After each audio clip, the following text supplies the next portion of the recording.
شروع کرنے کی آپ کو خراج تحسین پیش کرتا ہوں، کیونکہ یہ پرانا پروجیکٹ ہے، بڑی دیر سے اس کے اوپر پلان بنا ہوا تھا، لیکن یہ پروجیکٹ آگے نہیں بڑھ رہا تھا۔ جو ہمارے خاص طور پہ اسلام آباد میں رہنے والے لوگ ہیں، میں ان کو پہلے ایک چیز یہ بتانا چاہتا ہوں کہ اسلام آباد میں یہ کیوں ضرورت ہے ہمیں اب انفراسٹرکچر کو ٹھیک کرنے کی، سڑکیں بنانے کی۔ پچھلے 20 سال میں اسلام آباد کی آبادی 1.5 گنا زیادہ بڑھی ہے۔ یعنی اگر یہ سوچیں کہ اگر اسلام آباد کی آبادی فرض کریں کہ اگر 1 لاکھ تھی آج سے 20 سال پہلے، تو یہ آج آبادی پہنچ گئی ہے 2.5 لاکھ پہ۔ تو یہ جب ایک آبادی 1.5 لاکھ بڑھتی ہے تو اس کا مطلب کہ انفراسٹرکچر بھی اس کے ساتھ بڑھنا چاہیے، نہیں تو یہاں سڑکوں اور کئی سڑکوں کے اوپر آپ دیکھ رہے ہیں کہ پریشر پڑنا شروع ہو گیا ہے اور یہ بڑھتا جائے گا۔ تو یہ جو رنگ روڈ کا کانسیپٹ ہے یہ بڑا اچھا ہے۔ یہ ہر دنیا کے شہروں میں رنگ روڈ ہوتے ہیں، کیونکہ ہیوی ٹریفک کو وہ شہر سے باہر نکالنے کی کوشش کرتے ہیں، کیونکہ ہیوی ٹریفک جب چلتا ہے تو اس کے بڑے پرابلمز شہر کے اندر ہوتے ہیں۔ اور اسلام آباد تو ایک اللہ نے ایسا شہر بنایا ہے، یہ جو جگہ ایسی ہے، شہر نہیں، یہ اللہ نے جو جگہ ہے یہ اسلام آباد میں، شاید ہی دنیا میں اس طرح کا کہیں موسم ہو، اور جو اسلام آباد کی بارش ہے، یہ لوگوں کو آئیڈیا نہیں ہے ابھی کہ یہ جتنی لنڈن میں بارش ہوتی ہے اتنی اسلام آباد میں بارش ہوتی ہے، یہ لوگوں کو اس کا اندازہ نہیں ہے۔ یہ اور بات ہے کہ ہمارے زیادہ تر بارش آتی ہے برسات میں، لیکن یہ جو شہر ہے اس کی خوبصورتی، کیونکہ ہمالیہ کی پہاڑیاں یہاں سے شروع ہو جاتی ہیں، مرغلہ ساتھ ہے، جو اس کے جو موسم ہے اس میں گرمی کم پڑتی ہے، اس کے موسم زیادہ ہیں، اس میں ہرا بہت ہے اسلام آباد۔ تو اس لیے مجھے یہ بھی ہے کہ اسلام آباد کے لوگ خاص طور پہ فکر کرتے ہیں ماحولیات کی، انوائرمنٹ کی، کہ جب بھی آپ کچھ کریں تو ماحولیات کو پروٹیکٹ کیا جائے۔ تو میں پہلے تو یہ ساروں کو اس چیز کا یقین دلوانا چاہتا ہوں کہ اگر پاکستان کی تاریخ میں کوئی بھی حکومت اپنی ماحولیات کی فکر کرتی ہے اور کسی نے کی ہے تو وہ یہ موجودہ حکومت ہے۔ آج تک یہاں درخت کٹے ہی ہیں، کسی نے درخت لگائے نہیں ہیں۔ میں نے انہیں کہا کہ ہمیں بتائیں کہ اب تک جب سے پاکستان بنا ہم نے کتنے درخت لگائے ہیں، تو پتہ چلا کہ صرف ہم نے 60 کروڑ درخت لگائے ہیں پاکستان جب سے بنا ہے۔ اور جو انگریزوں کے بنائے ہوئے جنگلات تھے، بڑے جنگل تھے، یہ چھانگا مانگا یا میاں والی میں کندیاں، بہت بڑا جنگل تھا کندیا میں، پھر چیچا وطنی، دیپال پور، یہاں بڑے جنگل انگریزوں نے بنائے ہوئے تھے، خاص اگائے تھے۔ لیکن افسوس سے کہنا پڑتا ہے کہ ان سب کو ہمارے جب سے پاکستان بنا یہ سارے جنگل بجائے اور ہمیں جنگلوں کے لیے جگہ بناتے اور جنگل اگاتے، انہی جنگلوں کو ہم نے ختم کر دیا۔ 80% چھانگا مانگا میں جو پرانے درخت تھے وہ سب کاٹ دیے، کندیاں کا سارا جنگل ہی غائب ہو گیا جو ہمیں یاد ہے بچپن سے۔ ہم نے بڑا ظلم کیا اپنے ملک کے ساتھ، اور اب بدقسمتی سے اس کے بڑے اثرات ہیں اس ملک کی آنے والی جو ہماری جنریشن ہے، جو ہماری نسلیں ہیں۔ یہ جو ہم نے جنگلات کے جو کاٹے ہیں اپنے ملک میں، اس کا سب سے بڑا اثر، اور اگائے نہیں جنگل، اس کا سب سے بڑا اثر پڑے گا موسم کے اوپر، موسم کی تبدیلی، کلائمیٹ چینج، جو دنیا کے اندر اس وقت ایک خوف آ گیا دنیا کو کہ موسم بدلتا جا رہا ہے، کیونکہ دنیا کے اندر گرمی بڑھتی جا رہی ہے، اور گرمی بڑھنے سے جو موسم ہے اس کے آگے بڑے اثرات پڑیں گے ہمارے ملک میں، خاص طور پہ کہ پانی کی کمی ہوگی۔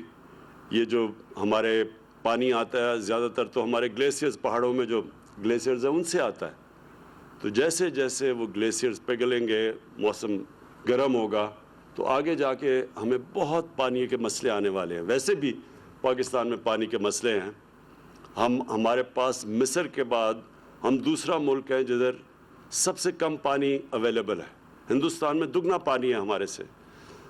تو اس لیے اگر یہ ہم نے ابھی سے اپنی ماحولیات کا نہ خیال رکھا تو اس کا آگے آنے والی نسلوں کے اوپر بڑے برے ان کے حالات ہوں گے۔ لہٰذا جو بھی ہم کر رہے ہیں، ہم سب سے زیادہ زور لگاتے ہیں کہ ہماری جو انوائرمنٹ ہے، ہمارا جو اب گرین کور ہے، جو درخت ہیں، ان کو کم سے کم ڈیمیج ہو، اور اگر ہم کوئی درخت کاٹیں بھی تو اس کو پوری طرح ریپلیس کریں۔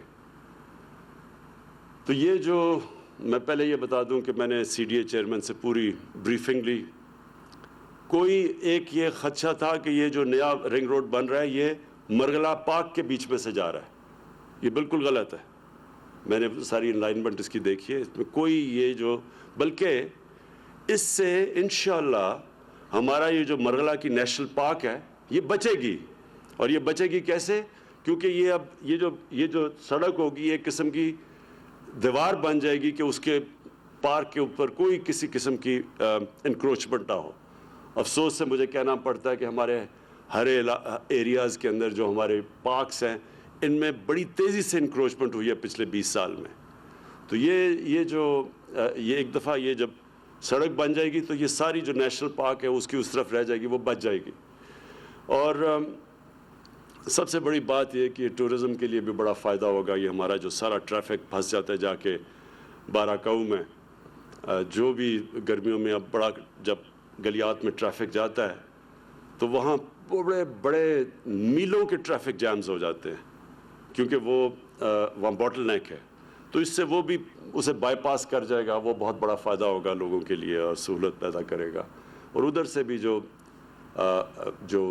لاہور سے ٹریفک آ رہا ہوگا، ادھر پیچھے سے پنجاب سے آ رہا ہوگا، وہ بھی سب کچھ بائی پاس کر جائے گا، جو اب تک سارا ٹریفک پہلے شہر میں آتا ہے۔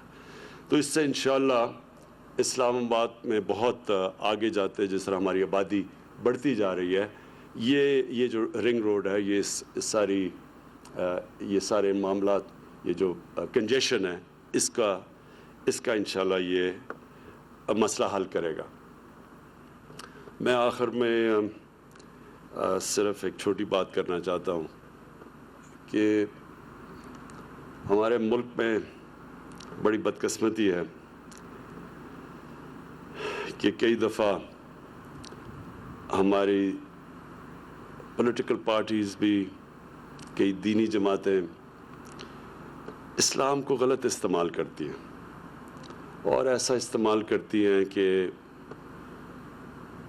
اپنے ملک کو ہی نقصان پہنچا دیتی ہیں، اور دوسروں کو تو کوئی فرق پڑتا نہیں ہے، لیکن اپنے لوگوں کو ہم اپنے ملک کو نقصان پہنچا دیتے ہیں۔ اس ملک کے اندر میں آپ کو واضح یہ کر دوں کہ جو ہمارے لوگ ہیں وہ سب نبی صلی اللہ علیہ وآلہ وسلم سے پیار کرتے ہیں۔ یہ وہ ملک ہے جو اسلام کے نام پہ بنا تھا، جس کا نعرہ تھا پاکستان کا مطلب کیا، لا الہ الا اللہ۔ اور میں نے کہیں بھی اس طرح کا اپنے دین سے لگاؤ اور اپنے نبی صلی اللہ علیہ وسلم سے عشق میں نے کسی ملک میں ایسا نہیں دیکھا جو ہمارے ملک میں۔ تو پہلے تو سب کو ایک بات بتا دوں کہ ہم سب کا مقصد ایک ہے۔ یہاں ووٹنگ کروا لیں، ساری قوم پوچھ لیں لوگوں سے، تو کوئی بھی، اور باقی ملکوں میں بھی ووٹنگ کروائیں، میں آپ کو یقین سے کہتا ہوں کہ یہ لوگ سب سے زیادہ آپ کو دیکھیں گے کہ اپنے دین سے بھی پیار کرتے ہیں اور اپنے نبی سے بھی۔ تو مجھے صرف افسوس یہ ہوتا ہے کہ کئی دفعہ اس پیار کو غلط استعمال کیا جاتا ہے۔ کیا حکومت کو فکر نہیں ہے اس چیز کی کہ جب ہمارے نبی صلی اللہ علیہ وسلم کی شان میں گستاخی ہوتی ہے تو کیا ہمیں تکلیف نہیں ہوتی؟ کون فیصلہ کرے گا؟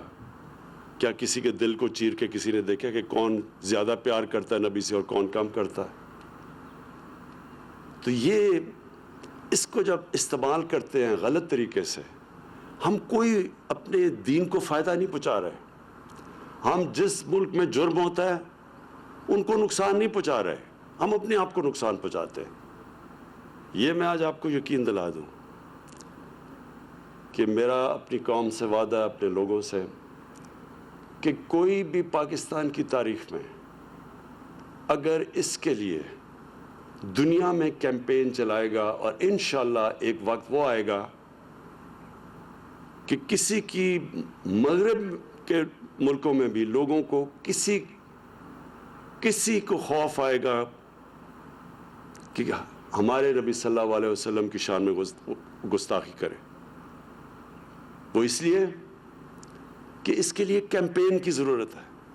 ہم اپنے یہ ملک میں مظاہرے کر کے توڑ پھوڑ کر کے کوئی فرق نہیں پڑے گا مغرب کے اندر جدھر یہ گستاخی ہوتی ہے، ان کو کوئی نقصان نہیں پہنچ رہا، اپنے آپ کو کر رہے ہیں. لیکن جو کیمپین میں چلاؤں گا، اور انشاءاللہ شروع کر دیا میں نے کیمپین، مسلمان ملکوں کو ساتھ ملا کے، ہیڈز آف سٹیٹ جو مسلمان ملکوں کے سربراہ ہیں ان کو ساتھ ملا کے، ان کے ساتھ پر ہم پوری طرح اپنا کیس پریزنٹ کریں گے، اور کر رہے ہیں یونائٹڈ نیشنز میں، یورپین یونین میں. اس طرح اس پریشر کی وجہ سے یہ جو بار بار ہمیں تکلیف دی جاتی ہے کہ کسی مغرب ملک میں ہمارے نبی صلی اللہ علیہ وسلم کی بے حرمتی کی جاتی ہے، ہمیں یہاں تکلیف ہوتی ہے، ان کو کوئی فرق نہیں پڑتا. لیکن جب ہم ایک کیمپین کریں گے سب دنیا کے مسلمان ملکوں کو اکٹھا کر کے، ہیڈز آف سٹیٹ کو، جو میں نے خط بھی لکھا ہے سب کو، اس سے یہ فرق پڑے گا، تب یہ جا کے تبدیلی آئے گی مغرب میں. نہیں تو ہم اپنے ملک میں توڑ پھوڑ کرتے رہیں گے، وہاں تو کوئی فرق نہیں پڑے گا کسی کو، بلکہ وہاں ہر تھوڑی دیر کے بعد کوئی نہ کوئی یہ فتنہ کر دیتا ہے، نقصان ہم اپنا کر لیتے ہیں. جو میری کیمپین ہے انشاءاللہ، اس سے ہم ہمیشہ کے لیے اس مسئلے کا حل کریں گے، تاکہ کوئی بھی باہر بیٹھ کے ہمارے نبی صلی اللہ علیہ وسلم. وزیر اعظم پاکستان عمران خان اسلام آباد میں مارگلہ ہائی وے کی سنگ بنیاد کی تقریب سے خطاب کر رہے تھے. اس کا یہ کہنا تھا کہ عشق رسول ہر پاکستانی کے دل کے اندر ہے اور کوئی کسی کے دل کو چھید نہیں سکتا.